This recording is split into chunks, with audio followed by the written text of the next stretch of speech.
17 Republican attorneys general vowing action against Google for allegedly censoring pro-life pregnancy centers on their site. Top state prosecutors calling out Democratic leaders, congressmen and women, attempting to pressure the tech giant to, quote, discriminate against pro-life crisis pregnancy centers in Google search results, in online advertising, and Google Maps. Virginia Attorney General Jason Miyares leading the charge. He joins me now. AG Miyares, thanks for being here. Here's the rhetoric you are up against. Senator Elizabeth Warren saying this about these pregnancy centers just 2 weeks ago: we need to shut them all down around the country. You should not be able to torture a pregnant person like that. So what's this quote-unquote torture she's referring to? Well, here are some of the services provided in these crisis pregnancy centers: free ultrasounds, pregnancy tests, STD testing, parental and prenatal education classes. Doesn't sound very tortuous to me. What are you and your fellow AGs doing about this, AG Miyares?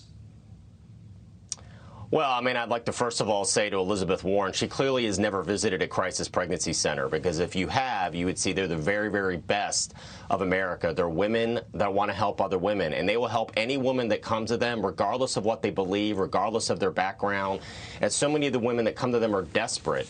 And so the idea that she would use, as a United States senator, threaten the full force and power of the federal government to close a private charity. This isn't a public institution. These are private institutions funded by the generous gifts of their donors, all because she doesn't agree with their worldview. That is the opposite of what a diverse society can do to survive. And so you had on top of that several members of Congress who sent a letter to Google saying, we do not want to allow crisis pregnancy centers to even advertise, even to be allowed to advertise on our platform, or even to show up on Google Maps. Now, Google controls over 90% of all the web searches in America today. And so I can't think of any more gross abuse of power in which you use the full force of power of a monopoly to shut down an idea just because you disagree with them. So I put together a coalition of attorney generals along with Daniel Cameron of Kentucky, where we just put Google on notice and say, listen, we don't care what these far-left politicians who want to demonize this private charity that helps women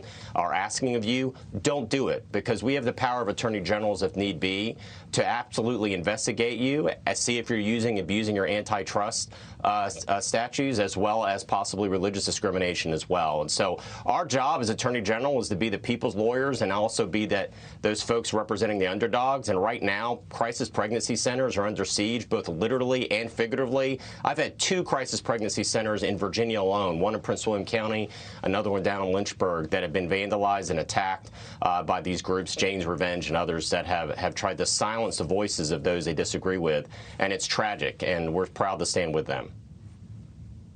It really does beg the question why the party of quote-unquote choice is so worried that a woman might get a range of options when faced with a pregnancy. Why the Democrats only want you to have the option on your search results to terminate the pregnancy is telling. AG Jason Miyares, always a pleasure to have you on the program. Thank you, sir. Keep us posted on your work in this area.